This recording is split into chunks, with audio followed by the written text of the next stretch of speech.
Thanks for joining us today.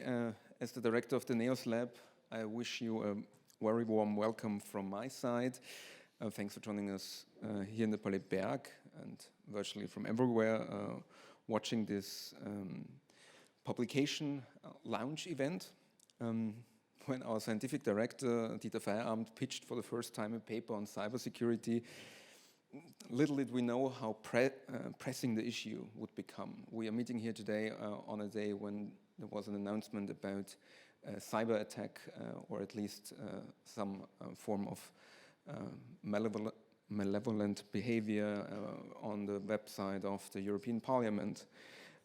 We have had, over the couple of months since the start of the war in Ukraine, a brutal conventional war on the one hand, but of course a war that was also accompanied by a range of cyber attacks, not only on Ukraine, but also on Western countries, especially when it comes to certain critical infrastructure.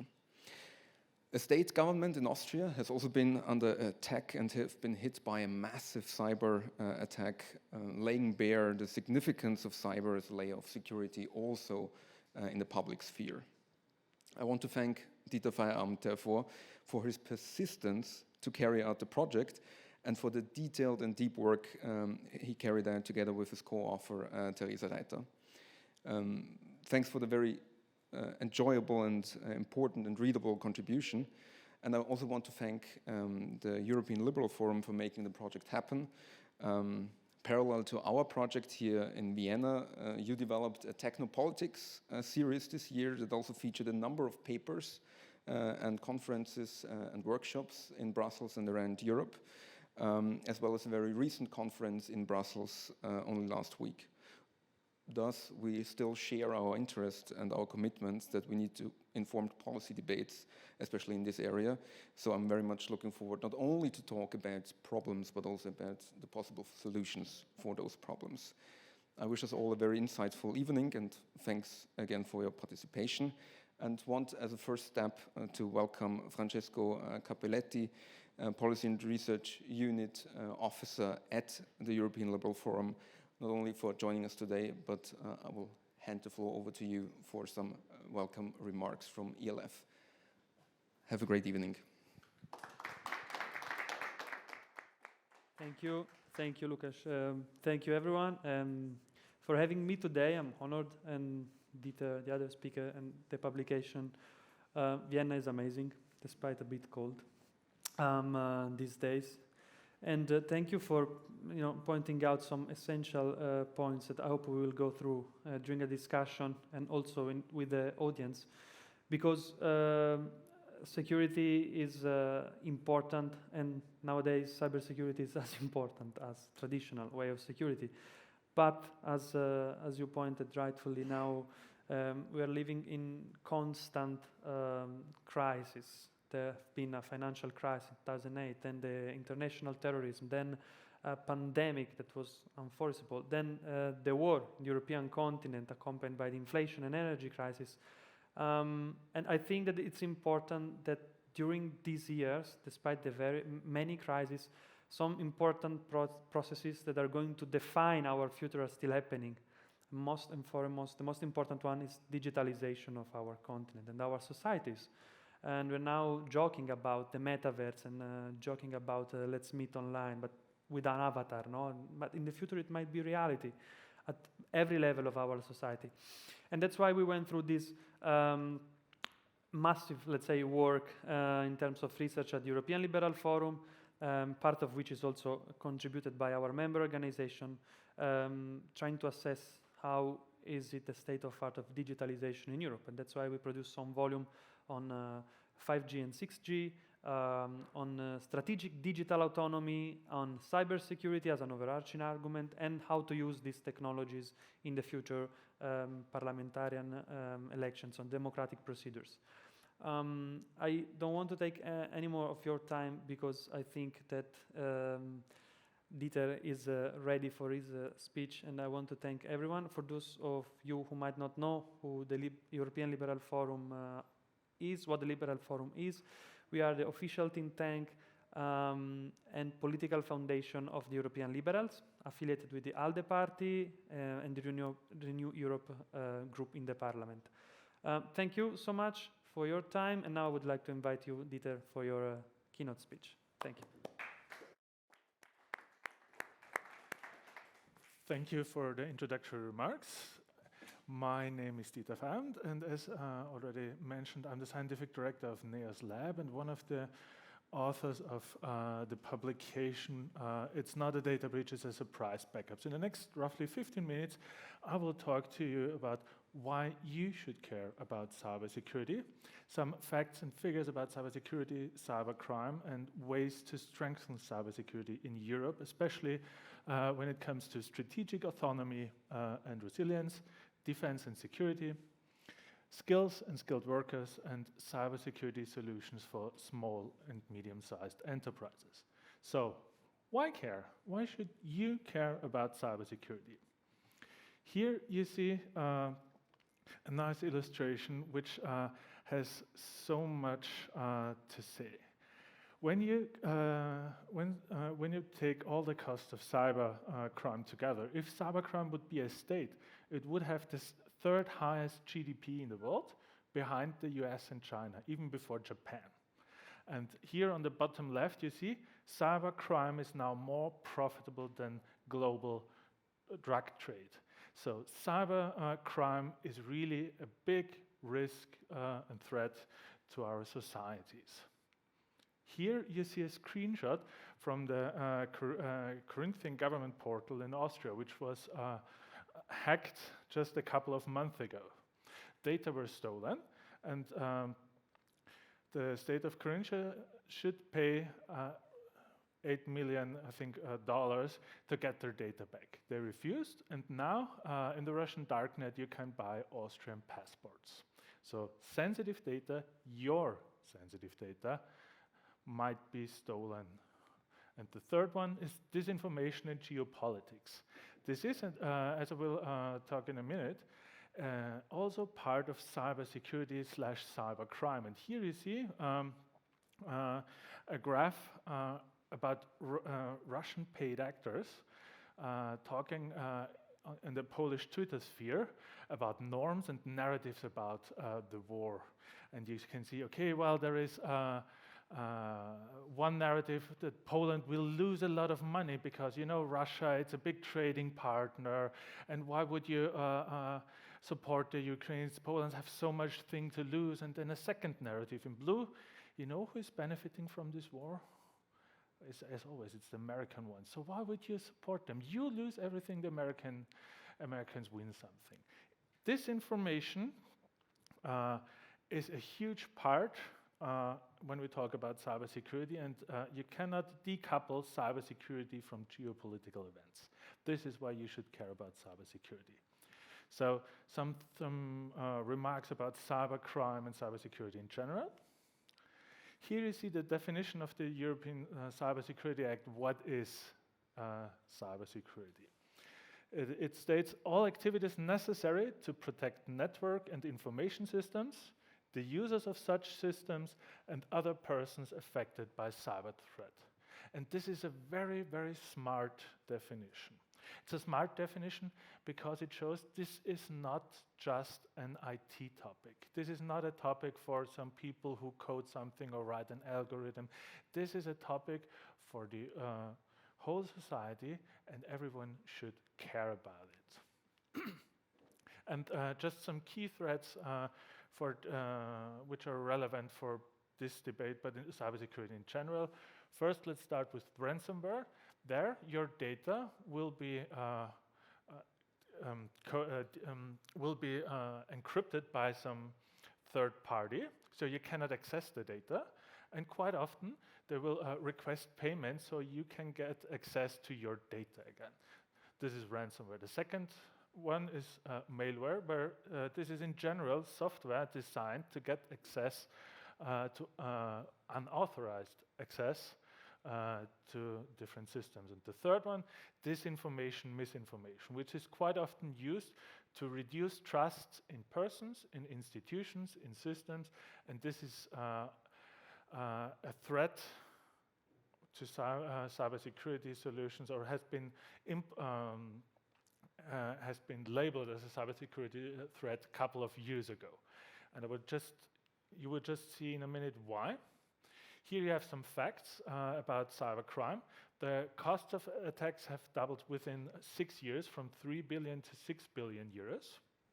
You see that 1 in 8 companies is targeted almost on a daily basis by cyber type attacks. And when you look at the critical attacks, those are the attacks where you have high effort from the attacker side, but also a huge impact if they are successful. You see public administration, like I mentioned, the Corinthian government. You have digital service providers and healthcare as the top 3. And 84% of all cyber attacks are based on social engineering. What is social engineering? Probably you have received at one point of time an email supposedly from your bank that there is something with your account, and you please have to click on the link, download a program or verify something, otherwise you wouldn't get access to your data. This is an example of social engineering. It means that someone tries to manipulate you, so you give them sensitive information, access to data infrastructure. This is social engineering, and this is what disinformation and misinformation is such a powerful tool, because it reduces trust of institutions, and therefore those people who are doing those attacks have an easier it is easier for them to target you. And the last thing, which is also of importance, it's not just big firms like Microsoft or state governments like Corinthia who are the victims of cyber attacks. 43% of all successful data leaks are happening in small and medium-sized enterprises. So the bakery around the corner, they're a prime target. And the most money those attackers are making is not from the big companies, it's from the small bakery, and they would have to pay, let's say 10,000 euros and get the data back. They quite often do that, and that's a primary income source for those people. Europe has done a lot, and you see just some directives on the European level, what has been done over the last, let's say, 10, 15 years. But most competences, when we talk about cybersecurity, are on the member state level, and not all member states within the European Union have stepped up like the European Union level. You have some strategic gaps and missing data. You see that skills and workforce were not a priority as so far, which is so critical when we talk about cybersecurity solutions. And they rightly focus so far on critical infrastructure, but we do not see a lot solutions for small and medium-sized enterprises. So let's talk about how we can strengthen cybersecurity infrastructure in Europe. So let's start with strategic autonomy and resilience. Here you see the definitions of digital strategic autonomy. It states that digital strategic autonomy is Europe's ability to source products and services which meets its needs and values without undue influence from external actors. This is the definition of digital resilience. In general, strategic autonomy and resilience is a main topic, at least since the Juncker Commission a couple of years ago. But let's see how it is going with digital strategic resilience. Not that great, I would say. Here, let's start with foreign direct investment. Here you see investment of China over the last 20 years. And the biggest sector China is investing is the ICT sector, followed by the energy sector. If you look at Eurostat, you see that there is an investment of roughly 58 billion. If you look to other sources, you have 101 billion euro. So it's not just the typical, scientific variability. There is a huge difference depending on the data source you look at, and you're lacking the granularity of data. So it is really hard to compare, for example, the investment of China in the Austrian telecommunication sector with the investment of China in the, let's say, Swedish telecommunication sector. We do not have the granularity of the data with a good quality over time, and this is a huge issue. Because let's give another example. China is not only investing in ICT infrastructure, it's investing in infrastructure in general. For example, harbors in Greece or railroads in Hungary. And I think it was 2 years ago, the European Union prepared a resolution condemning human rights violations in China. This never went into effect because 2 states vetoed it, Greece and Hungary. So you see that there is a relationship, or there is at least, there might be a relationship between the investment and the way how those member states behave on the European level. And a second example I would like to give in terms of strategic autonomy is cloud computing. According to studies, by 2025, 80% of companies will use some sort of cloud computing, either go all in or at least partly. And who owns those cloud computing infrastructure? It's the US and China. They have 50% of the global hyperscale data centers, the highest 5G implementation, and 94% of all funding for AI startups are going to American or Chinese startups. So are we really resilient? Are we really independent if we do not have the infrastructure, if we do not have the money? I would say this is a nice definition, but, which we had before, but I don't think that we as Europeans, as of now, can make decisions without influence from an external actor so far. So what, this is a point that you can make in general. Here you see, for example, different approaches from the USA, China, and European Union when it comes to data-related regulations. In general, in the USA, you see a market-based approach. You see a lot of interest in terms of national security, and you see a promotion of cross-border solutions. In China, you see a huge state-based infrastructure. You see data being used for punishment. You see also strict regulation when it comes to data workflow. And in the European Union, we try to regulate based on individual rights. We try to regulate on transparency. So you see in general 3 different regulatory approaches. And this not only goes for data. Look at the regulations, for example, when it comes to artificial intelligence. You see the same pattern. So in general, you have 3 regulatory approaches from big, at least economic markets, the US, China, and Europe. So what should we do to strengthen the cybersecurity sector? We should get a common understanding of central goals, measurements, how to strengthen awareness, for example, in terms of cybersecurity. We need the taxonomy to include measurable indicators. What do we understand when we talk about cybersecurity? What are the indicators, how we want to measure cybersecurity? We need, in terms of cloud computing, either a better regulatory framework, or we need to boost EU cloud providers if we would like to have an infrastructure based on our values and rules, because right now they're either Chinese or American. And we need to improve the coordination of foreign security and economic policies. You know, it's one thing to tweet at Elon Musk that Twitter needs to follow European rules. If you go after US cloud provider, that's another different level. That would mean that our security and strategic ally is now in a path to conflict with us. Are we really aware of that? And are we going to do that? That's a huge question. And right now you see those insular topics. You see the IT and cybersecurity bubble talking about this without, for example, having any kind of foreign policy influence. Second part, defense and security. Cybersecurity is not the same as cyber defense, but they're closely related.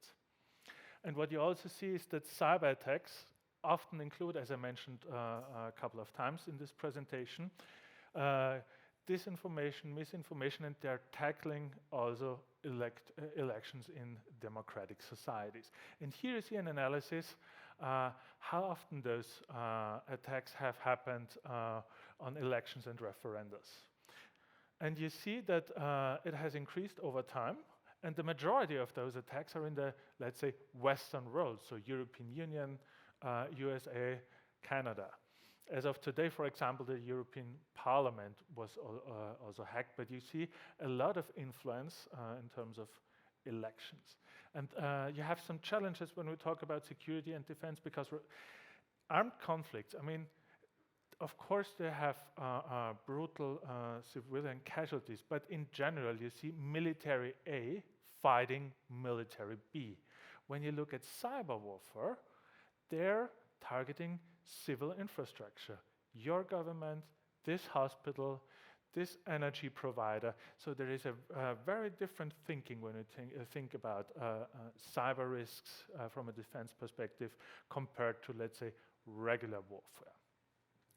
And we do not have really a common policy, for example, in terms of identifying actors. We do not have we just have small size in terms of sanctions. There is no kind of automatic sanctions. If someone, for example, hacks the Lithuanian government, there should be a regime that Austria automatically sanctions the attacker, especially if they're state-sponsored.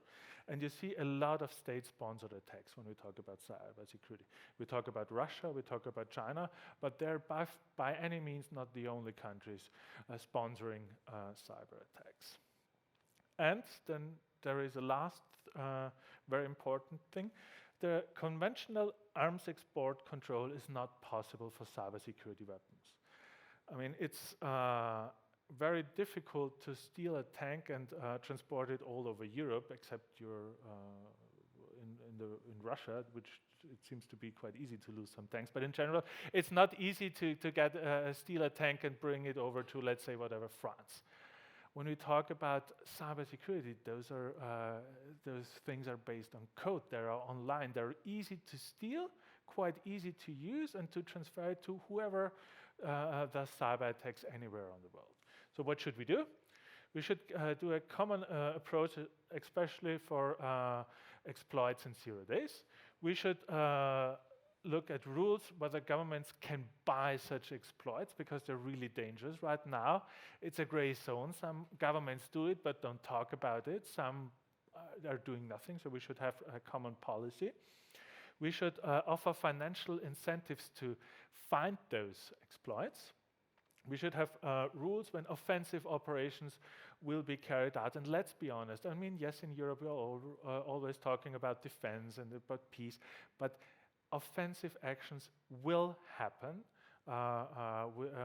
within European member states, and we should have a common policy, because other actors, state-based actors, are doing it, and we cannot just talk from a defense base. We need rules when and under which conditions we would use offensive actions. We need those rules before actually a lot of offensive attacks are happening. Otherwise, we would weaken our common security policy.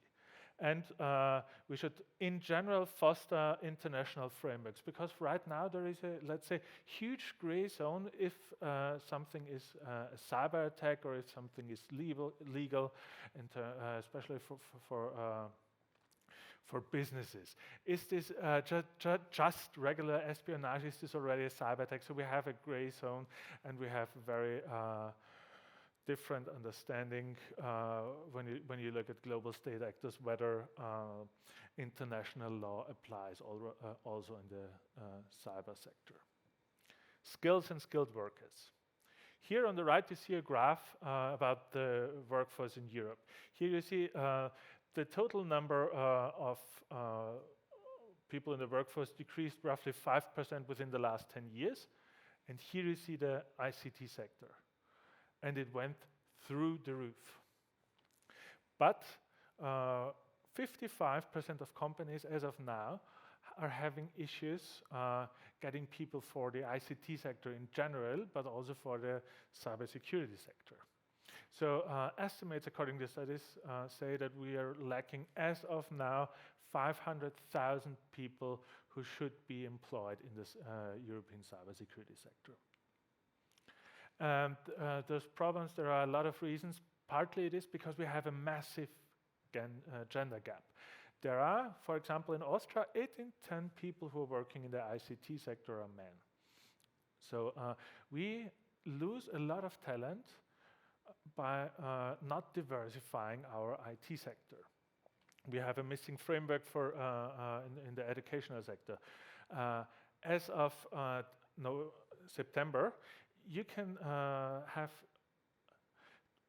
there are 124 courses at university throughout Europe where you can do something cybersecurity related.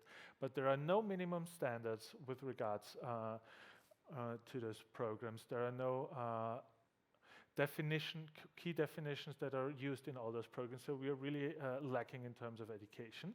And we do not have standards in comparison to the US. For example, in the US, the cybersecurity sector, there are, I think it is a dozen or so major jobs, and they're defined what they are, the tasks that those jobs do. For example, a data security officer does those 5 tasks, and then you have the skills necessary to successfully do those tasks. So you have a formalized description of the job, the tasks, and the skill that the people need to do those jobs. Therefore, the US can monitor the skill set if there is a lack of it, and can adjust their education and adult learning programs according to that needs. And we in Europe do not have that. So what should we do? We should establish minimum standards for curricula. We should reduce the massive gap by funding diversity measures, internships. We should standardize certifications and the professions, and we should improve adult learning, because here we really have a huge opportunity in Europe. We have the European qualification framework. So if I do a specialized adult learning program here in Austria, I get a certification, and this certification is on a database, and if I move, for example, to Finland, a Finnish employer see what are the skills that I acquired during this program, and whether this might be of use for his or her company. And the last point, cybersecurity for small and medium enterprises. This is important because 99% of all enterprises within the European Union are small and medium sized. They employ 100 million people, and they account for more than half of the GDP in Europe. And 41% of all small and medium-sized enterprises have already been a victim of phishing emails, of malware, or of some kind of online-based attacks. And when you look about cybersecurity measures, you see there are mixed results on the implementation of security standards. Here, for example, you see the proportion of enterprises using encryption techniques for data, documents, and emails. If your data is already encrypted, attackers have higher costs and lower probability to, for example, make a successful ransomware attack. And you see there is a huge variation within the member state countries, and there are barely any countries where more than 50% of all small and medium-sized enterprises are using, for example, encryption techniques for emails or the data. And there are also problems in practice. Most guidelines, and there are a lot of guidelines in almost all EU member states, they are poorly written. For example, you see that they advise small enterprises to hire an information security officer. Yeah, that's great, but if you do not have a lot of skills, you don't know what does this information security officer should do, what are the skills required when I hire those things. So they are on a level written for people who already know those things. This is one of the reasons why those guidelines are not effective. And most enterprises do not know that those guidelines exist. And what we should focus on are practical solutions. And here you see the 3-to-1 model. So you should have 3 copies of data in at least 2 different storages, and one of them should be a cloud-based solutions. So for example, if there is an attack and your data is encrypted, you can work work with the data which is on the cloud, so you do not have to pay money, for example. Those practical solutions is something that works for the bakery around the corner too, and those are the things we should focus on. So what should we do in general? We should expand security mechanisms such as encryption. We should increase affordable insurance solutions for ICT claims. Just 1 in 5 small and medium-sized enterprise is, as of now, insured against cybercrime. So 4 out of 5 aren't, and those attacks are really costly. We should increase affordable insurance, as it did, improve practical guidelines, and essential standards, as the one I've mentioned, they should be standardized. So we should really talk every day about those things, because those are the ones that are easy to implement, not that costly. And by the way, you do not need to be a company. If you do that, you're also safe, because those attacks do also happen on individuals. So if you want to save your data, do the 3-2-1 solution. And without further ado, thank you very much for your attention. And I now welcome and introduce our moderator for today's event, Elisabeth Oberndorfer. Thank you so much. Thanks for your presentation, Dieter. Something that stood out to me that you mentioned in the beginning, I heard about the ransom attack in Corinthia, but I didn't know that, they just didn't probably care enough to pay the money, and now all this data is out there, and you can buy an Austrian passport. So do we not care enough? I mean, shouldn't be the people of Corinthia be concerned for the data? Yes and no. Yes, lacking cybersecurity infrastructure on our governmental system is of concern. Especially, it happened in Corinthia with the passports. But as I've mentioned, healthcare sector, which is also in a lot of states are provided by the government, is a huge issue. And I think with the passport, that is something that people would say, okay, it's a bad thing. But if your healthcare data is stolen, and if people know that you have whatever diabetes, I think that's an issue. But on the other hand, no, to a certain degree, because if we have governmental institutions that are willing to pay money for data, that's just an invitation to try it again and again and again. So this could possibly increase the number of attacks. So it's a kind of a yes and a no. So you think it's a good strategy that they didn't pay? Personally, I think yes, and I think they should spend those 6 million to fostering cybersecurity infrastructure in Corinthia. Yeah. Do we have any questions from the audience at this point? Yes, there's one in the second row. Microphone, if I recall correctly.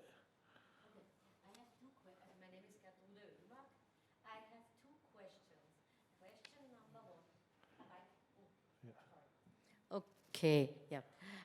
I have 2 questions. The question number 1 is, with the passports, is anything done to alter our passports so that they do not fit to the codes that are stolen, so that not everybody can buy them? Number 2, you said it is a security measurement to store your data in a cloud. But for example, I mean, if you use Office 365 and you store your data in the Microsoft cloud, don't you store it in a place that does not follow our data protection laws? And I think this Shield of Privacy Act is also not enough according to the European Court. Okay, we'll start with the passport thing. As far as I'm aware of, everyone who was affected by the, let's say, identity theft was contacted and got a new passport. And in general, passports and any official documents really have high security standards, so it's quite hard and costly to try to impersonate you. So with regard to the second question, this is an, let's say, ongoing debate / clash whether the infrastructure provided by non-European firms, and there are a lot of them because the big players in a lot of software related companies are US-based, whether they really follow European rules. I think some some mainstream companies like Microsoft, I would say, are more likely to follow and closely monitor European regulations because they, from a business perspective, couldn't lose companies. If you just talk to a random cloud provider, then it might be a little bit more tricky. But in general, that's a good point. The European strategy so far is to try to regulate the world according to our wishes and values. But this is an approach which has its limits. If you do not have market-based actors providing solutions based on the values you would like to see in the world, there you will always have some clashes. And that's also a point, and I will finish the remark here, where it remains to be seen how much of our digital security we really see in practice. Are we really going against Microsoft, against Google, against Apple, and starting therefore serious, let's say, economic distortion, I would not like to say warfare, against the US, our security partner, especially in these times? We will see. I have a quick follow-up question for that. The EU has spent a lot of time, or in the last 10 years, a lot of time regulating the big tech companies, especially from the US.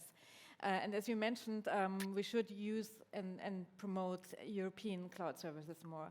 So should we have focused more on, promoting our own services and supporting companies in Europe rather than regulating other bigger tech companies? Do you think that would have been a better strategy, or what should we do? I think, you need in general a regulatory framework, but I would like to see a little bit emphasis or a shift of emphasis from the regulation part to the fostering businesses and security part. Let's give one example.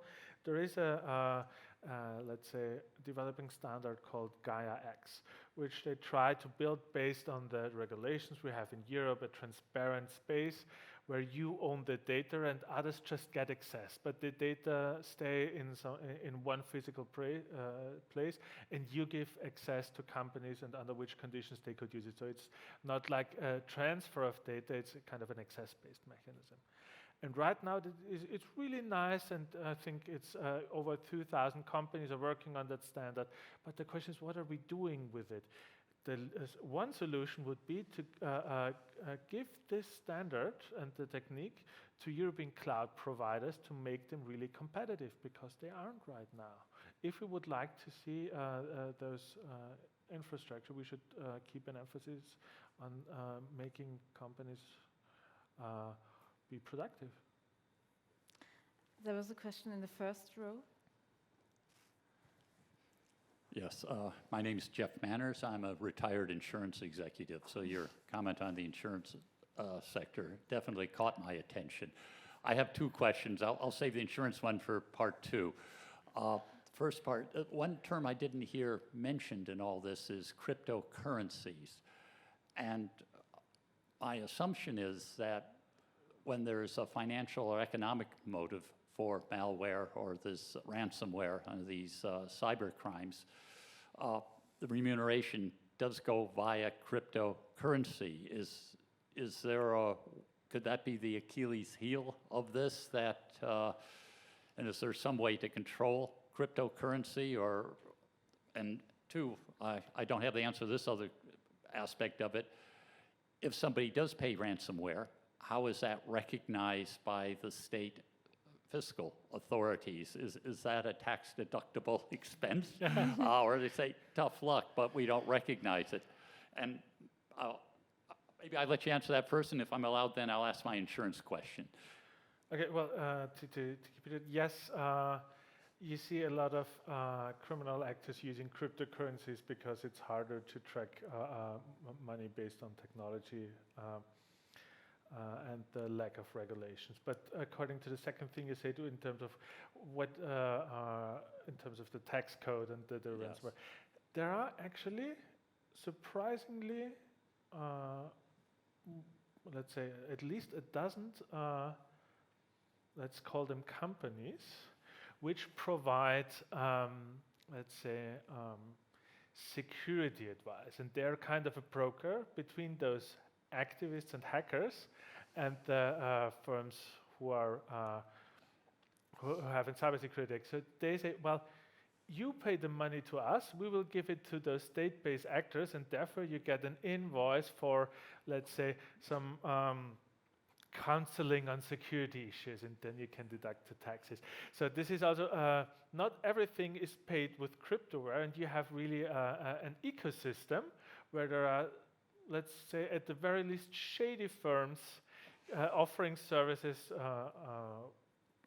to both criminal actors as well as regulatory firms.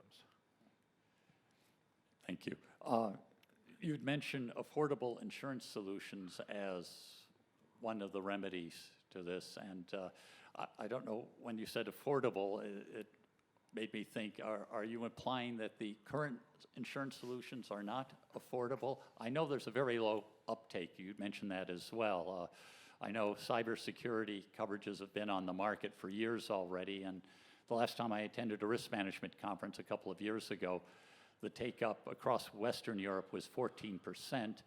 I believe in the Netherlands it had just soared because the Dutch government had put rules in place involving strict liability. Would making this coverage, if we take a leaf out of the book from, let's say, motor insurance, where you have obligatory coverages, should cyber coverage be obligatory for certain classes of business, certain types of institutions? Well, let's start with the first part, the affordability. There were two studies. One of it was from NISA, the European Cybersecurity Institution, specifically asking, I think it was 25,000 small and medium enterprises across the European Union about the practices and about hurdles in terms of cybersecurity. And for micro SMEs, so those companies with 9 or less employees, the biggest hurdle was finance. And this was the reason why I've put the affordability in it. It isn't a big problem if you, let's say, have 20, 25 or 100 employees, but especially for micro SMEs, the finance part might be an issue. The second part with regards to cybersecurity uptake, I think especially given the further and further digitalization of our whole society, mandatory security update will happen in some areas and actors. Because, I mean, when you think of a supply chain, you will have some areas which are critical for the overall supply chain, and you will need to have some sectors having insurance. But in general, a lot of firms do underestimate the cost of a successful cybersecurity attack. They are really costly, and therefore I think it's just a matter of time, given that the cybersecurity attacks increases year after year, that you will find, I think in 10 years we will not find any company who will not have an insurance policy against cyber attacks. I have another question for you. I want to know, who are those people and organizations who, fulfill these attacks? Who are the hackers? Is this an organized crime, especially with, smaller businesses? Are these like, private people that, figure out how to hack companies? Yeah, the last one, the private people, those are quite often called hacktivists. You see, short answer would be yes, all of them. But in general, you see quite often state either backed actors, so that means that either money or infrastructure are coming from governments like Russia, sometimes China, where you see those hacks are not part of the state structure, but they're paid for it. Then you have hacks within the security sector, and to a certain degree you also have hacktivists, but most often this is a sort of organized crime, which has quite often either a politically or financially backing from some states. Iran, for example, Russia, but you can also see it to a certain degree in other countries too. Okay. We'll have more questions from the audience later. I'll just like to welcome our panelists to the stage. We have Francesco Cappelletti and Velina Chakarova joining us.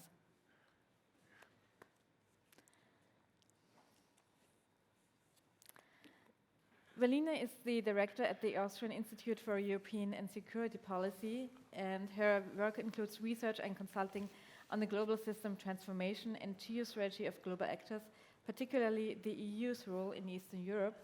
And Francesco, who we met before, his areas of expertise are cybersecurity, digitalization, and Russian-Western relations. I'd like to start with you, Velina. Dieter mentioned in his keynote speech that cybersecurity and geopolitics cannot be decoupled. So what is your stance on that?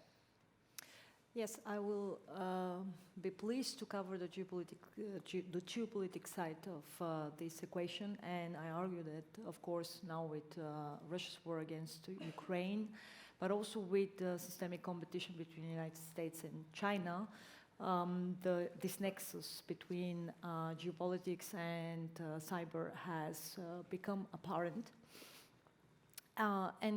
Basically, if we think backwards to the time of the Cold War, we had, of course, these three main domains of competition involving air, land, and naval forces.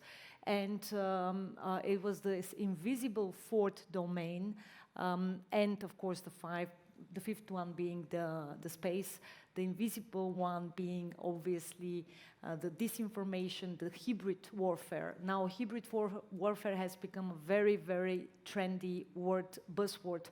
But for those of us who have been living on the other side of the Iron Curtain, basically in the Soviet bloc, we knew very well that the disinformation campaigns, propaganda, misinformation, the so-called hybrid warfare has been part of the portfolio of the state actors and specifically of the superpowers to compete with each other.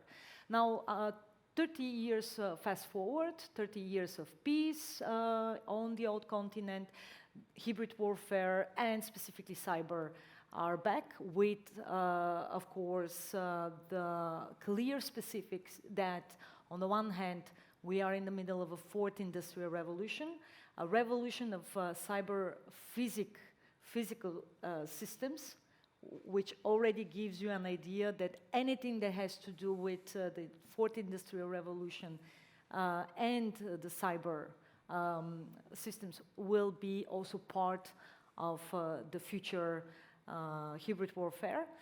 And of course, on the other side, also we are in this global system competition, and the two new superpowers, United States and China, are going to use the cyber domain, again, the fourth pillar next to naval and air and land forces, coupled with the space, which is why they have been now also heavily investing. And we've seen this very, very clearly. In fact, the military analysts have been pointing to the anticipation of a surge of cyber attacks prior to a possible war. And this is exactly how it happened.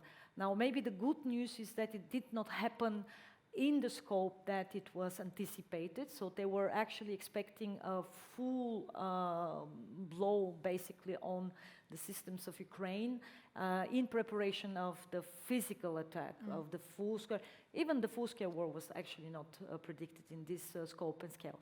But indeed, what we saw at the beginning and prior of February 24th, it was clearly a number of cyber attacks on all of the relevant web pages of the ministries of Ukraine, practically to establish control over the information domain. And here, this is the key word for you. Anything that will have to do with control, establishing control over the information space is going to be part of the portfolio of state actors. And of course, key state actors will be once again not only United States and China, but also Russia. And I absolutely agree with my colleague that the European Union is obviously lagging behind, somehow trying to find a way how to, come up with a, let's say, coherent approach between institutions and member states. Is a very different approach, but the state actors, I mean, China and Russia are quite ahead of us in terms of preparing for the big warfare. The warfare in this domain has never stopped, but now they will, of course, increase and they will practically amplify the measures. And my last point is that I think that so long as the West does not want to admit that we are in a Cold War 2.0 scenario, because I argue that the beginning of the war on 24th of February was the manifestation of the beginning of a second Cold War, in which, of course, United States and China will be the main protagonists. But once again, as it was already said, the European Union will have to take sides at some point. Right now we are oscillating, but we have to take sides. So long as we do not want to admit it, it would mean that we will also not be ready to counter-attack and to launch the necessary measures against these cyber attacks. This will include the supply chains, this will include the information space, this will include the critical infrastructure. So practically we are also not preparing our population, because they really think that they are more or less safe because we are in a peaceful time, and that is not longer the case. Okay, that all sounds very troubling. Francesco, what is the state? Are we all in trouble? Have we dismissed cybersecurity for too long? Well, actually, for many years since the founding of European Union, there was no cybersecurity regulation. The first piece has been defined, the first Network Information Security Directive, the first NIS Directive, and now they are discussing a second version of this directive, and indeed is a directive, so it's something that's straightforward to the state to take care of implementing it in a given term and in a given framework of time. So in this case, 21 months, and it comes with some binding requirements, like communicating about a cyber attack, the loss of data, and data is another fundamental element in all this discussion. Coming back to stepping back from the geopolitical dimension to a more privacy-related dimension, as you talked about the ransomware attack, and the request to pay for not getting data leak. Another regulation that can be quoted is the GDPR regulation. So NIS plus GDPR plus Cybersecurity Act. So those that are owner-owned infrastructures are obliged to securitize the data of their and then the Cyber Resilience Act is now being prepared. Something is moving. So that's the answer. That's the easy answer. Yes, we're lagging behind if we compare to the extensive usage of our rivals and partners in terms of information warfare and information management, let's say, information operation. We are lagging behind. We are lagging behind in technology. Talking about cybersecurity, not only we are shortage in skills, as Dieter highlighted in his amazing publication, but also in terms of tools, cybersecurity. We import about 70%, a bit less, and this is a strategic mistake in the long run, in the mid and in the long run. We want to digitalize everything. We want to connect the unconnected, but there are threats and there are different interests in this big digital environment and digital process toward which the humanity is going. So it's no more time of asking where we stand, but it's time what's the next step. Because digitalization is happening already, and securitizing our digital path should be start yesterday. So what would be the next step? The next, it's always difficult. When I talk with my populist friends and they tell me, I read you're working in Brussels, so you should tell me something about it. Why this regulation is so bad, so badly written. You pieces that you quoted already, that this particular language and all difficulties. And we're talking about 27 member states, 24 languages, 3 bodies. One is the parliament representing the interest of the citizen. One is the council representing the interest of the state, and the commission, the very technical side. And I answer to my populist friend, if you can do something better, be my guest. We're talking about, maybe if we start talking in this room about cybersecurity, we have different opinions on how we should deal with data and privacy, which is something that could be someone, and I had some students last year saying, what if someone says, I have nothing to hide? So no privacy. No, I don't care about privacy. I'm nothing to hide. I'm doing nothing bad. And on the other end, there is someone saying, no, look, as if it was all offline. So just what I am giving you, you see. And the same happened at the member state level and inside the same groups in the parliament. So there are very because 100% security is impossible to achieve. If someone sells you 100% cybersecurity, it's a scam. And so there are acceptable level of security that we can achieve in the European Union. And if we do it together, when it comes to resilience, especially in a geopolitical context, it's better to have some common standards to refer to. But as both you and Dieter have mentioned, there's already been a lot of security measures in the past couple of years, like the NIS Directive. So what has gone wrong there? Why are we still in a state where we haven't done enough, where it's still such a big issue and it's a growing issue? And maybe should we shift the responsibility more to a local level, to the member states, or is it something that we can figure out on a European level? Well, I think that question for all of you. Yeah. Sorry, very quickly. I think taking what you said about the Iron Curtain, it was easy to fortify, let's say, because you have clear boundaries. In cyberspace, you don't have the same boundaries. So if one of the member states is not compliant and is connected to the broader network of information sharing inside the EU, it can be a vehicle to access the network for, and if there is a weakness in this piece of the wall, let's say, then all the partners working inside this environment are at risk. That's the problem. And there is a multi-speed digitalization, multi-speed securitization of cyberspace in Europe. There are some clear champions worldwide on a global level, like the Netherlands, for instance, always the best rank, or some Baltic countries.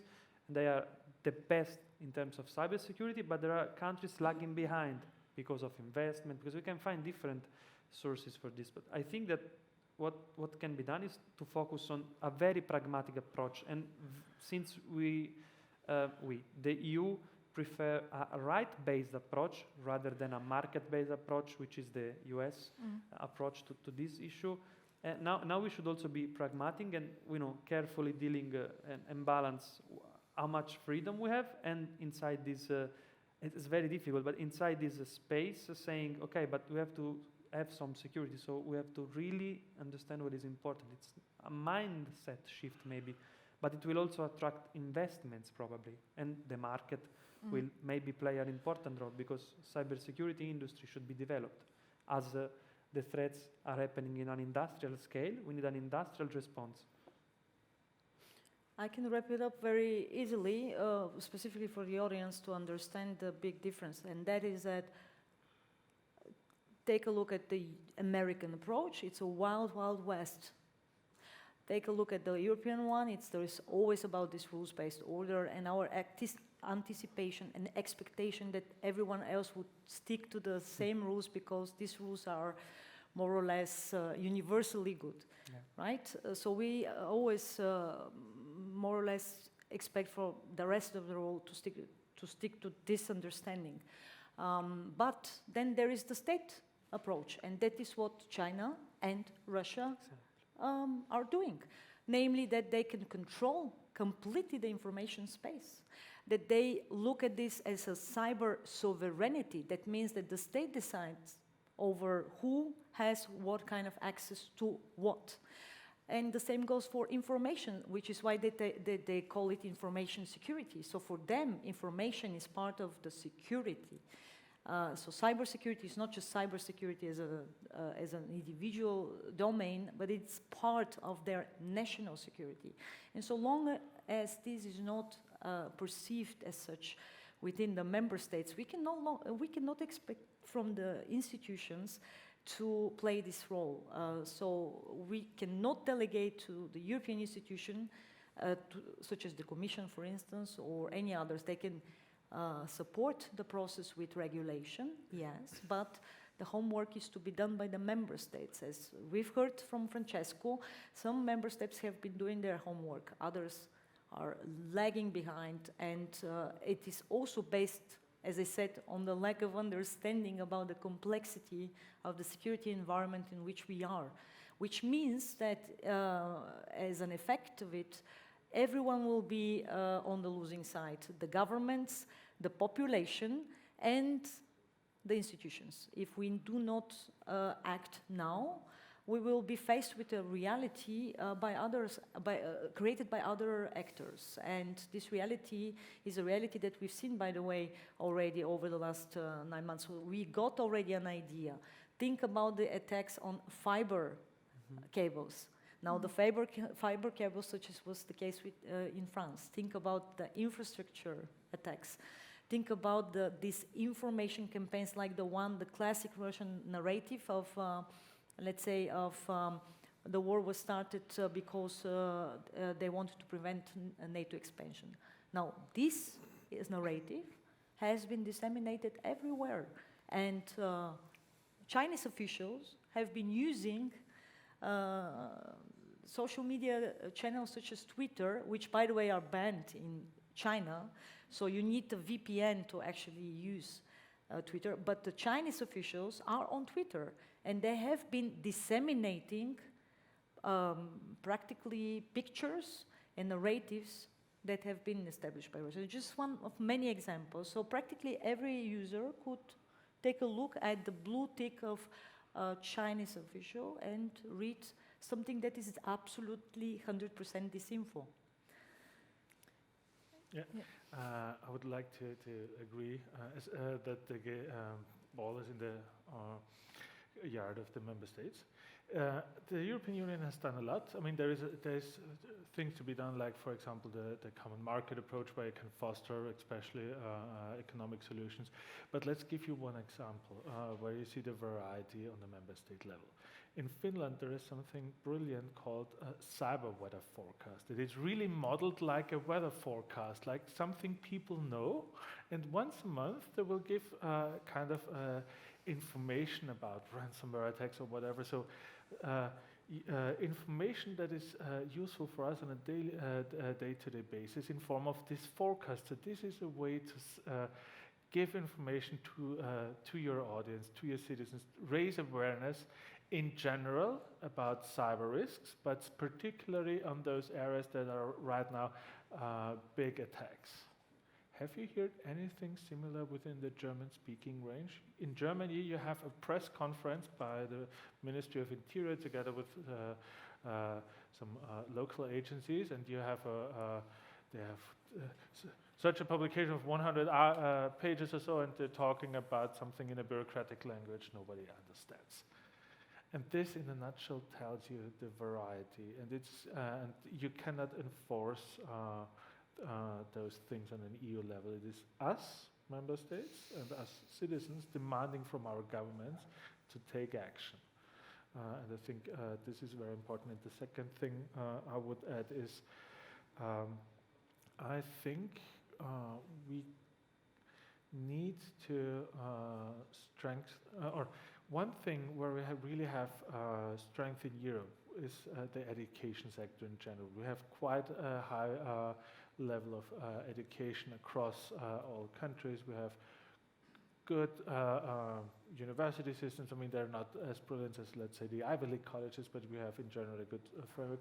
And we should use those strengths, for example, for adult learning. Why not, for example, if we have such a skill gap, why not, for example, educate someone that they can do at least some sort of task. So we should use our strength to really foster both solutions from the economic perspective, but also inform our citizens. If you don't know anything, you're a potential victim.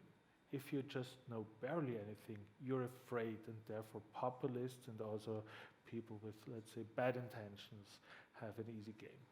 So if you would like to have a society well aware of the risks, the things that they can do and the things they should demand from their governments, that's what we should go forward to.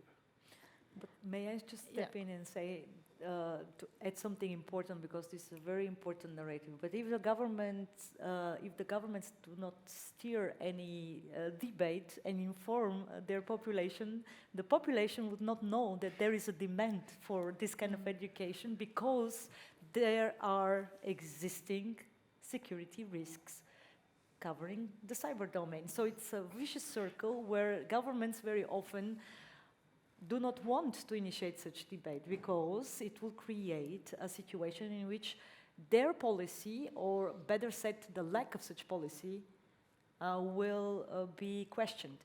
And I can give you a very good example with Austria. Do you know actually how many 5G packages have been launched in Austria? How many 5G packages are already on the market in Austria? Does someone know the answer? Warm? 3 packages. Now, you've probably heard something about 5G. 5G is, by the way, cyber is absolutely critical for the future of physical cyber domain and systems.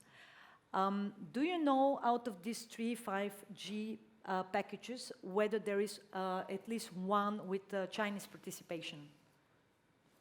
That would mean a Chinese company who is going to provide and facilitate parts, components for the network that would enable 5G in Austria. There's one, right? Or at least one. Warm? I would say. Or is it 3? Now, I, as a geopolitical analyst who has been covering the whole debate, by the way, before the pandemics, already in 2019, there were already calls, mostly coming from security and geopolitical experts in Europe, just to give a perfect example, where we were making the point that there must be at least a security debate on the implications, the future implications, if 5G network is installed with Chinese participation. And in some countries, there was such debate. But then again, in others, like in Germany, there were no such debate. Like there were, even the intelligence services were like saying, okay, we do not need actually such debate because there is no risk. Then the pandemics came, and suddenly people started thinking about these issues from a very different angle. Now, to cut the story short, we have 3 packages here in Austria, 5G packages. Out of them, 2 are with Chinese participation, and there is exactly 0 debate in this country, because nobody cares. And nobody cares actually because there is no debate on that matter, and such as there is no debate, there is no perception that anything is actually wrong. You make a good point here, because there's been a lot of misinformation about 5G in Austria, so there was a lot of skepticism and criticism before launching 5G in Austria, but actually probably not anymore. I'd like to talk about money. Do we need to spend more on cybersecurity on the EU level, but also the member states? A country like Finland, do they spend a lot of money on cybersecurity, or do you think we need to spend more? Do we need more budget, or allocate the budget better? Well, I do not have the exact figures right now in my mind, but in general, I would say if you have a good policy, you should fund them accordingly. I mean, just trying to throw out money, which we did in the pandemics, is not the solution to the problem. If you foster, for example, 5G infrastructure, go ahead and start tomorrow. Because in general, within Europe, we are lacking behind the US and China. And as you mentioned, when you take out the infrastructure where the Chinese is either investing or providing issues, it looks quite often quite dark. So for certain areas, yes. If you just try to like a lot of governments try to do an awareness campaign, then please no, don't. Please do not spend money on any nice advertising or whatsoever. If you're going into critical sectors like infrastructure, like education, yes, absolutely, then go for it. But not just spend money so people feel safe. Francesco, do you have anything to add, budget-wise? Yeah, I think it's also talents. You're right about talents, but it's also the affordability of talents, because otherwise talents go to other markets. Very simple. So you should keep European talents, creating a hub, maybe, a pan-European effort in this sense, but which should mean something. It's not like some measures that then, money that comes out of debt in Europe to go to a member state, because that's where money comes from, Europe, then goes to a member state, and then a bit here and there to fix some holes, which is okay. Now, for instance, in time of crisis, but in the long term, that's why we talk about strategic autonomy, geopolitical Europe or sovereignty, however you want to say. But it's not just a buzzword, just looking a bit ahead of medium to long term, because otherwise we will have more and more Chinese hardwares, but also software, but also, and again, when it comes to investments, the problem of investment in the ICT sector is not only on the offer side, it's also on the demand side, because Europe is overwhelmed by offer of ICT. And there is maybe also a need to shift the mindset of investors. We don't have a Silicon Valley, we were discussing today. Maybe we don't need a Silicon Valley. Maybe the US will be happy if they have some good competitors here to share knowledge and know-how.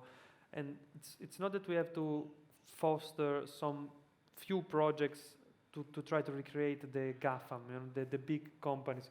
But we have to use the capabilities that we have in Europe in the context of the European Union, which is indeed not a state-driven like the Chinese one, is not market-based, it's a right-based, fundamental right-based. We have this risk-based approach for artificial intelligence. So we put the risk before the technology is actually functioning, is actually fully functioning. It's okay. It's a nice way to tell the story of Europe and what we want to achieve in Europe. But at the same time, pragmatism is essential if we look at the future. Otherwise, as it happened with batteries, as it happened with microchips, as it happened with social media, we will have to import more and more from outside. That's as simple as it is, in my opinion. Mm. I'd like to take some questions from the audience, if there's any at this point. There's one here in the second row.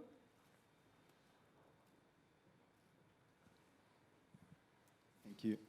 Thank you, Martin Sugur, my name. I'm a former IT and IT security management professional. I have too many questions to ask to take up all your time, so I'm just selecting maybe one. You talked a lot about education and how we need in Europe to do more in that sector. What I was missing is there was a lot about university degrees or university education or adult education. I think that we need more of an approach like Israel is doing, where their IT security is being taught in grade school level. We need people to grow up knowing about cybersecurity and IT security. And if we only focus on university level or on adult education, we will have a problem. And going or being attached to that, in terms of cyber resilience of the general public, I think in your presentation it was like 84% of the attack vector is social engineering. This can never be solved on a cybersecurity professional level. So what do we need to do to get more of a resilience in that area? And resilience in terms of cybersecurity professionals or IT security professionals, is there any idea about, I think the Estonian government has done that after, I think it was 2007, the first large-scale cyber attack on the power infrastructure in Estonia by Russia, that they created some kind of cyber militia where IT experts in the private sector were called up to serve as part of an extended, not sure about military, but at least extended state cybersecurity force. Is that something that we could do on an EU-wide level? Wants to? Well, a lot of let's start with the education thing. You're absolutely right, and in the publication I argue that that you shouldn't try or do the same mistake like we did in other things and just talk about academia. We propose, for example, also apprenticeship that you can, models that you can learn it as a job without going to a university degree. We're talking about bringing cybersecurity skills in schools, like, for example, in Austria you have those technical colleges, which would be prime example. So you're absolutely right. This needs to be focused way earlier in the education system. Second thing, in terms of what can we do to reduce the lack of skilled workers. There are some ideas like kind of a cyber militia services where you can, like the militia system you have in the Austrian military service, where you just serve, let's say, a year, and then every year you spend 2 or 3 weeks doing some work. To replicate that for the cybersecurity area, because at the end of the day we have seen the missing jobs, and since ICT sector is growing and we are shrinking, without immigration we would be a shrinking continent, so we will have a war of talent. So we need those kind of methods, because actually if you ask people, would you like to work for the government, not that many people would like to say yes. So kind of those models where you if you set them up properly, that could mean that the companies get information or let's say highly skilled workers, because they spend, let's say, 2 or 3 weeks getting additional skills and information when they come back. So the governments would provide them with information, and that would be an incentive for the companies. And the other way around, state-based actors will, at least in the midterm future, without a massive increase of immigration, will not be able to fulfill all those jobs, and you will always be on the losing side in terms of the private market, whether people will work in the government sector. So those models is something that should be definitely discussed in the future. So you will kind of have some sharing between private sector and state sector. And in terms of adult learning, I think what we need is to look at certain skills slash tasks that could be easily or more easily teach to at least a certain group of people. You do not get in whatever information security officer with a 10-hour online course, but probably 2 or 3 critical tasks that are of importance for security reasons. Those are things that you can learn. So I would start with learning and acquiring skills and processes that are critical to the system, and then roll it out more and more and more. But in general, I mean, demographics is a whole different story, but we will need to find ways. We will not have for every job offer a highly skilled European person. That's not going to happen. I'm wondering, with all the tech layoffs in the industry happening right now, if there's a lot of people trying to switch to the public sector, or how do we get this talent that is now getting laid off from the big tech companies to work in this space and for public in the public sector? Honestly, if I just say one thing, I don't think that many governments could take those skills. Like, for example, in the Austrian state of Styria, there is one person who is responsible for cybersecurity. One person. I don't want it to crash. I don't want to be the party pooper with all the bad news, but now you gave the example with Syria. I will not name names of countries, but I can assure you that there are member states which have one person responsible for cyber within the whole MOD, within the whole Ministry of Defense. And that tells you the story. On a more practical level, though, I think that skilling is fundamental, but also reskilling. If you have a 45-year-old employee, public employee, why shouldn't he be trained? Because new challenges are coming. It's like call to army. Let's say, if you want to play with words, but that's also very important. If I have a public employee dealing with sensitive data, and now there is a digitalization of public administration, this person should undergo trainings, but in their own interest and in the interest of the community. And when it comes to capabilities and deterrence and this kind of rhetoric from the international relations, I fully agree. I like it. So far, the most rational answer to strengthen this kind of capabilities would be for the EU to partner at least in terms of standards and as a reference with the NATO, in terms of cyber capabilities and defense capabilities. The Resilience Act will go in this direction, not in the of partnering, but still taking something from this kind of legislation. As many other legislation have been waiting for the NIST in the US to give a standard framework to be replicated in the EU. So that's the mutual exchange with like-minded partners that we can have. And also to stress once again, that means being strategic, taking and giving and not being dependent, but also assessing them as a partner, which in a given time of, 5 years, 10 years, might have different interests. That's geopolitics, no? So you have same interest at the moment, but since we're talking about big investments, digitalization, billions on billions, interest might be, so we have to be ready also to have a plan B, if I can say. Actually, in terms of geopolitics, the only thing that remains eternal are national interests.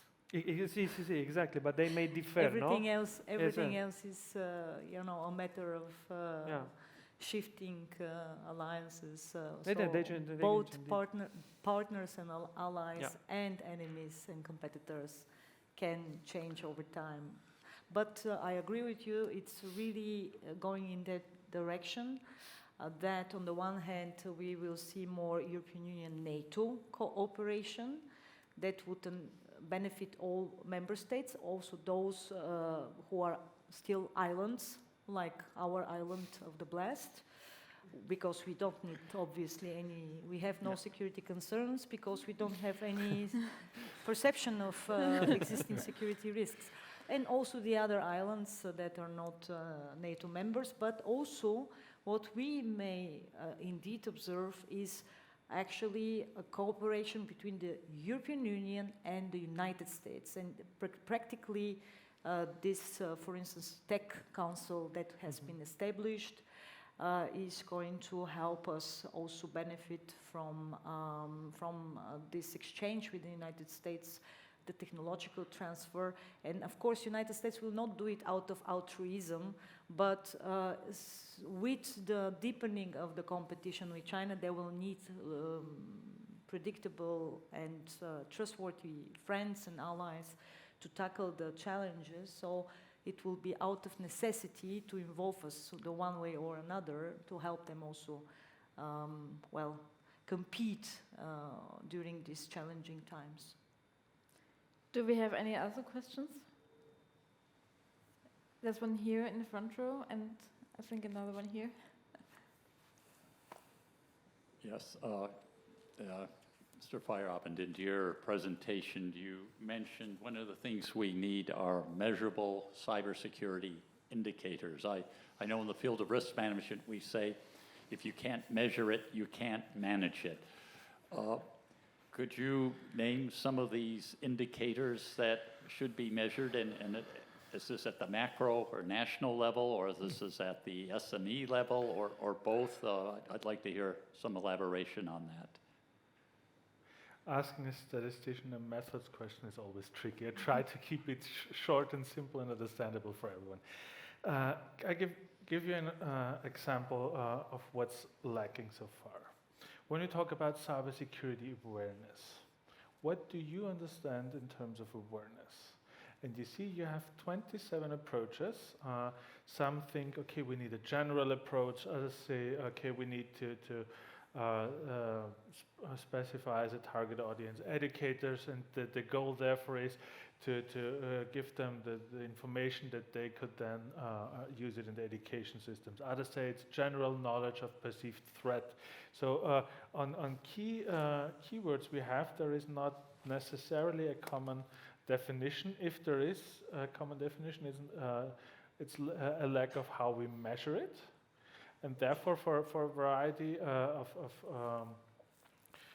sectors, when we talk about cybersecurity, we need measures that there's a like investment in different sectors. We need to have, since a lot of things have to do with cybersecurity, we need to have data on behavior of people, on how they perceive things. We need data on foreign direct investment. So it's a broad issue and we need it in terms of level.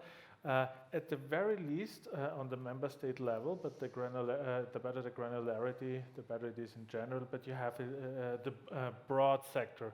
You see quite often 28 islands. You see the 27 member states plus Eurostat, and you do not even have a common definition in terms of measurement or data when it comes to what do we measure when we talk about cyber awareness. And how should you compare things? How should you see where there are gaps? And how should you, if we see the European Union as strength and variety and we can learn from each other, if we do not see if country A or B is better than mine, and this is quite often a quite human thing, I want this shiny thing. If I cannot compare it, how could we do this thing? So there are a lot of things you should and could do in terms of measurement. One last question, I think, over here.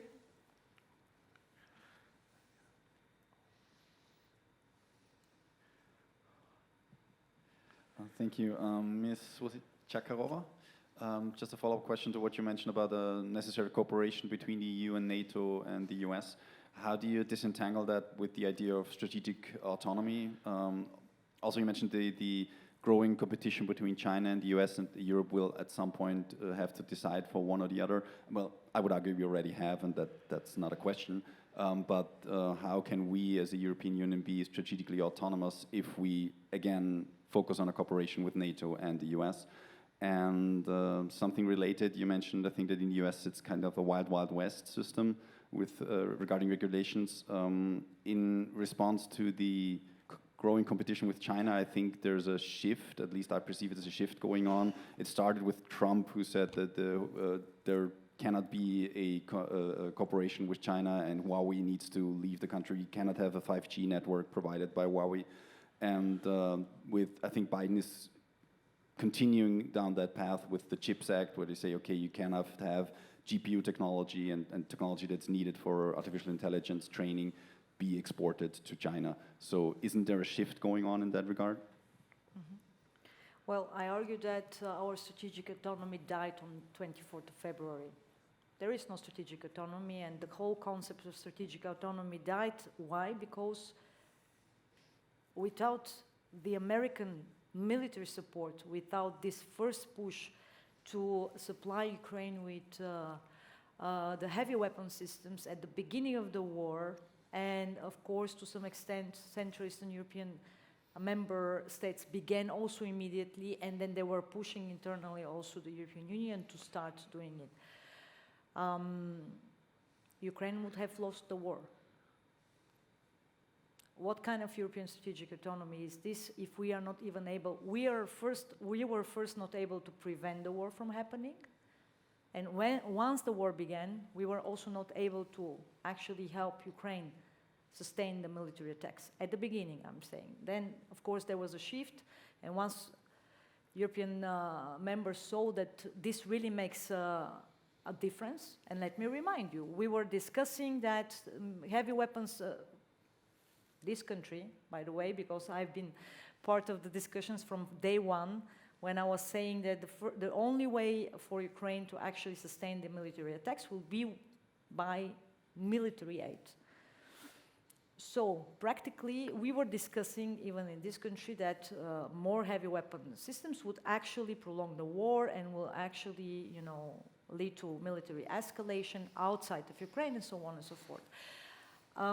Strategic autonomy means actually what? You are independent in your actions, and then you are able, once you are faced with challenges or with a direct risk, to act independently. That has not been the case in our European example. And now even less. Why? Because the dependence on the United States, not only during the war, but after the war, is going to increase. You mentioned in your second question also the CHIP Act. This decoupling, in fact, has been deepening on both sides, on behalf of United States and on behalf of China simultaneously. So decoupling means that even though that we have been oscillating between United States and China. Let me point to the example with Germany trying now to normalize business relations with Beijing, going on its own to meet the Chinese president after the 20th Congress of the Communist Party, while France suggested that to do it together, like they did it before that with Merkel and Macron visiting. So practically, right now we are in a situation where yes, of course, we are a strategic partner of the United States, but will we actually come to the rescue if Taiwan is militarily attacked? Absolutely no. Absolutely no. Maybe with a few exceptions, most of the member states will be outraged, and they will be sending these outraged messages. Nothing more than that. Will we be sending weapons to the Taiwanese?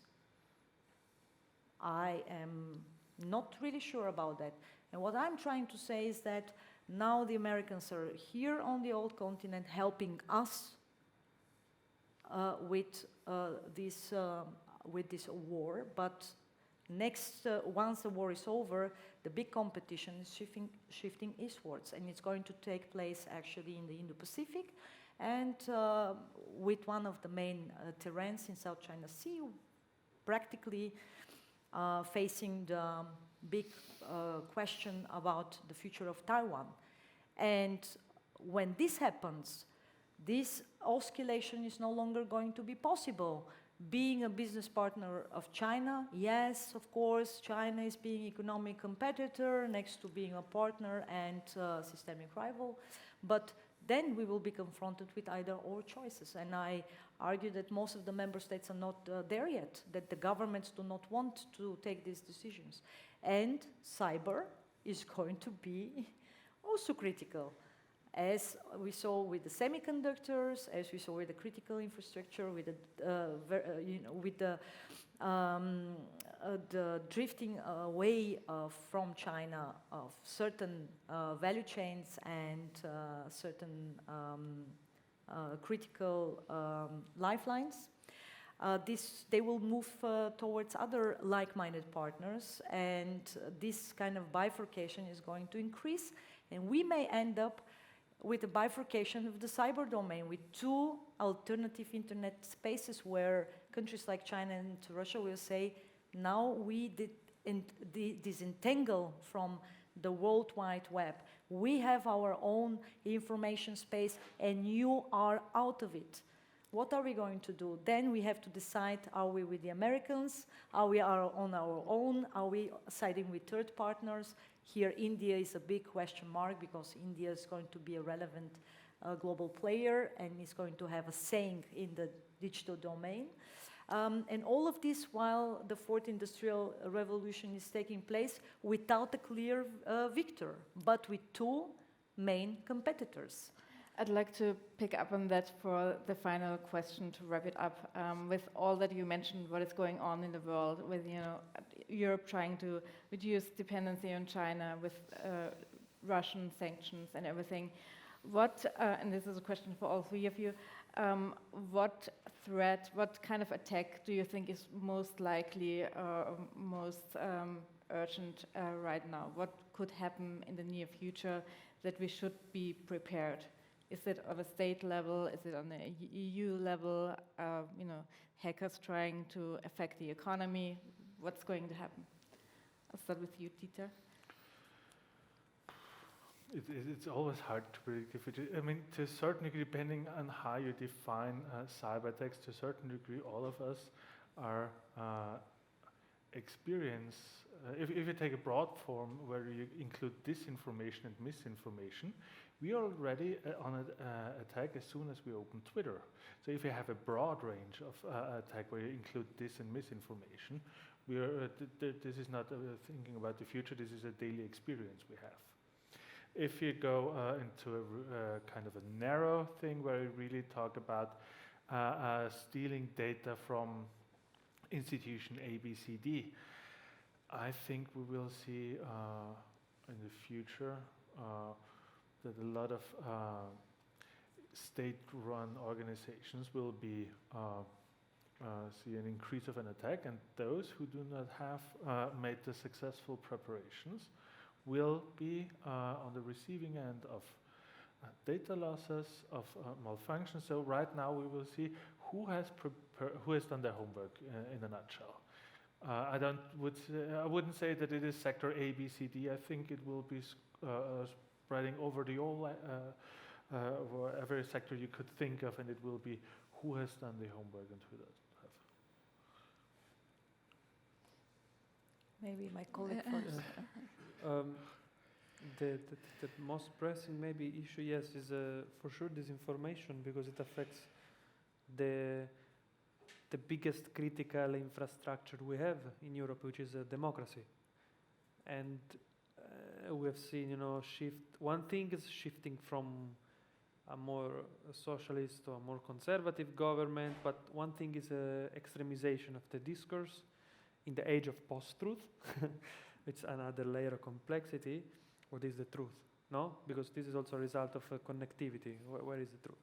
And the polarization and extremization of discussion, plus the means offered by the social media and the disinformation campaigns being spread on this environment are a big threat that can affect us directly. Then, of course, insurance company will have a different perspective, because if you use if you carry out a cyber attack to sink Myers transportation, we cannot say brands. Well, a ship which is bringing stuff from one side to the other to the ocean, it's 300 million damage, maybe, So it really depends. But in Europe, at the moment, maybe, yes, critical infrastructure, of course, but one of them is democracy, and disinformation is affecting it directly. Yes, I agree with both colleagues. The number of disinformation campaigns will drastically increase now in the winter, because Russia will try to present the European sanctions as a failure, and they will try to win the hearts and minds of European citizens, since you should understand that it's not just about democracies, but we are all open systems. Everyone can penetrate us from outside, whereas Russia or China, these are closed systems. We cannot penetrate them. We cannot disseminate propaganda from outside. It's impossible. So it will be, in the next months, we will see a surge of disinformation campaigns and information warfare over the hearts and minds of every single European citizen, to convince how the European West, so practically the Western sanctions, but of course European sanctions, are a failure, and how they have led to actually the economic crisis. Now with the coming winter, obviously the pain is going to increase. So they will present the sanctions also as the result of the surging prices, gas, electricity, food prices, inflation, the full package. And of course, the idea here is that these disinformation campaigns and this warfare, information warfare, should result at least in the crash of one significant government. Because if one government, preferably in a big European country, collapses, preferably before Christmas, then of course the unity among the member states will be gone. And for sanctions, you always need also the an anonymous vote by 27 members. Otherwise, you cannot actually decide over sanctions.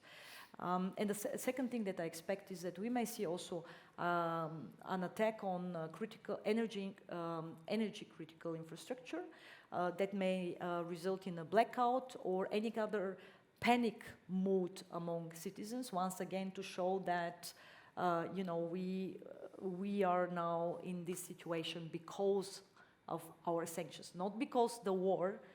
Without war, there would have been no sanctions, but obviously the narrative will be this. But the most tragic thing is actually the one that Ukraine is facing, because right now, with more than 30% of attacks on the critical infrastructure in Ukraine, it's all interconnected. You don't have electricity, then it means you don't have heating, then it means you don't have internet.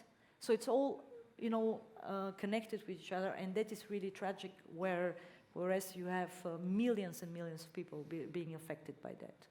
But if I may add something, as more a reflection, and it's not maybe even in the context here, talking about Ukraine, you know, it's also very interesting to observe the scale of communication campaign and the media coverage as a result of digitalization, which is something impressive.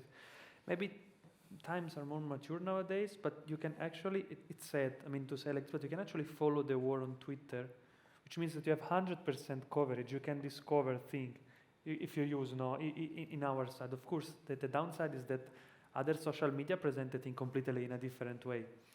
And I think it's the first time, I think, in history it happens like this, because even I'm thinking about the Arab revolutions and the times were not mature, the access to the internet were not, I mean, mature enough probably, and this time we have an advantage in terms of information, getting the right information, the disadvantage that the other indeed can use it against. So, yeah.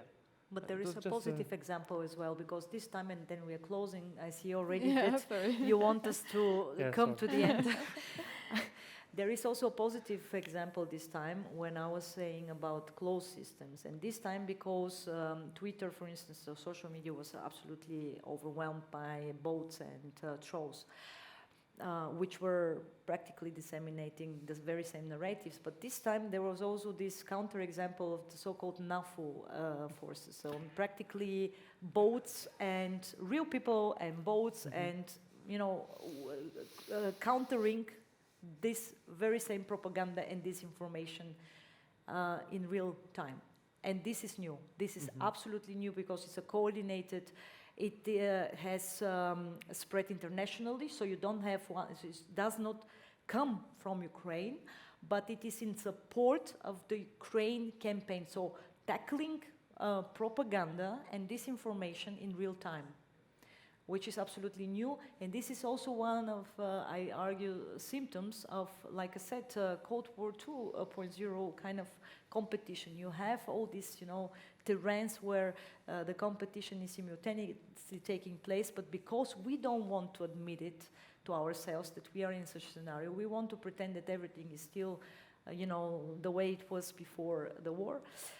We also do not launch active measures. We do not launch campaigns to educate our society, to create awareness among our population, what we are doing and why we are doing this. And that creates this fog of misinformation on both sides, where this positive example may be also perceived absolutely. actually as a bad example, because people simply don't understand what is the logic behind it. Yeah. We really have to wrap it up here. Thanks everyone, you all made good points and you all did a great job highlighting how important cybersecurity and cyber defense is. And I think probably a lot of people didn't even realize that disinformation is also a part of cyber attacks. So I think we have a lot to talk about later. It's quite new. ENISA just put it last year in the cyber threat landscape. So it's quite new. Yeah. As intended in the shift of paradigm from information warfare that you mentioned before. So yeah. Okay, thank you so much. We'll have time to talk later, and I will have the honor to wrap it up in a way if Ignaz charges me up. I have two honors to wrap up the discussion. One would be to thank Elizabeth, Francesco, Velina, and Dieter for the great insights and the opportunities. Thanks for giving a very broad perspective also on the issue of how to improve European cybersecurity, and thanks with a round of applause from our side.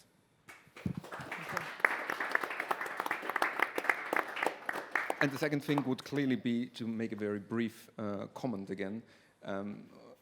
Olaf Scholz mentioned the Zeitenwende a couple of months back. It appears to be a completely different time from now. And the Zeitenwende is one of the things where fundamental things shift and change. And I would say that the importance of cybersecurity has shifted and changed significantly. And I suspect and fear that we have to talk about it also on a more pressing level going forward, not just from a theoretical point of view or from a European regulatory point of view, but also from a very practical point of view, how to improve cybersecurity. And today, the only thing that we can add to discussion is to deepen it further with foods and drinks, where I would like to invite us all to. And I say thanks for your participation, and thanks again for the panel for the insights.